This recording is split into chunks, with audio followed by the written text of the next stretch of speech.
આજે આપણે સંસ્કૃત વર્ણમાલા શીખીશું. કોઈપણ ભાષા શીખવા માટે શબ્દ, વર્ણ અને આલ્ફાબેટ્સની જરૂર પડે છે. એવી રીતે સંસ્કૃત ભાષા શીખવા માટે વર્ણની જરૂર પડે છે. વર્ણ કોને કહેવાય? તો ભાષાના સૌથી નાના એકમને વર્ણ કહે છે. વર્ણને 3 વિભાગમાં વિભાજિત કરવામાં આવે છે: સ્વર, વ્યંજન, અયોગવા. સ્વર 13 હોય છે, વ્યંજન 33 હોય છે અને અયોગવા 4 હોય છે. સ્વરને સંસ્કૃત ભાષામાં અચ, વ્યંજનને હલ કહે છે.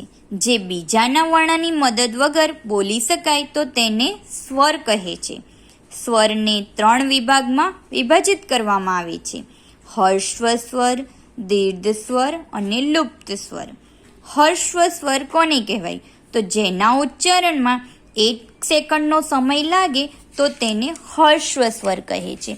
હર્સ્વ સ્વર 5 હોય છે: અ, ઈ, રૂ, લ, ઉ. આને મુખ્ય સ્વર પણ કહે છે. દીર્ઘ સ્વર કોને કહેવાય? તો જેના ઉચ્ચારણમાં 2 સેકન્ડનો સમય લાગે તો તેને દીર્ઘ સ્વર કહે છે.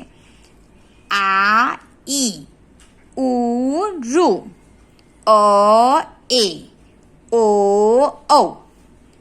અ, એ, ઓ, ઔને સંયુક્ત સ્વર પણ કહે છે. અ વત્તા ઈ બરાબર અ, અ વત્તા અ બરાબર એ, અ વત્તા ઉ બરાબર ઓ, અ વત્તા આ બરાબર ઔ.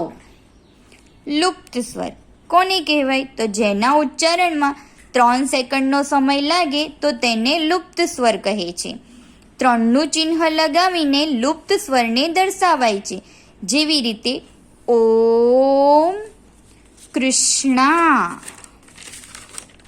હવે આપણે વ્યંજન જોઈશું. જે વર્ણ સ્વરની મદદથી બોલાય તો તેને વ્યંજન કહે છે.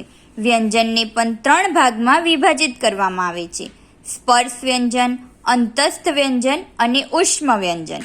સ્પર્શ વ્યંજન કોને કહેવાય? તો જે મોંના અંદરના ભાગમાં જીભ અડે તો તેને સ્પર્શ વ્યંજન કહેવાય છે. અને વર્ગીય વ્યંજન પણ કહે છે. ક વર્ગ ક, ખ, ગ, ઘ, ડ. ચ વર્ગમાં ચ, છ, જ, જ, જ. ટ વર્ગમાં ટ, ડ, ડ, ઢ, અણ. ત વર્ગમાં ત, થ, દ, ધ, ન. પ વર્ગમાં પ, ફ, ચ, ભ, મ. ડ, જ, અણ, ન અને મ. અને અનુનાસિક સ્વર પણ કહે છે. બીજું છે અંતસ્થ વ્યંજન: ય, ર, લ, વ. આને અર્ધસ્વ પણ કહે છે. ત્રીજું છે ઉષ્મ વ્યંજન: શ, શ, શ, હ. અયોગવા 4 છે: અહમ ઓર અહ. અહમને અનુસ્વાર કહેવાય, અહને વિસર્ગ કહેવાય અને આને હલંત કહેવાય.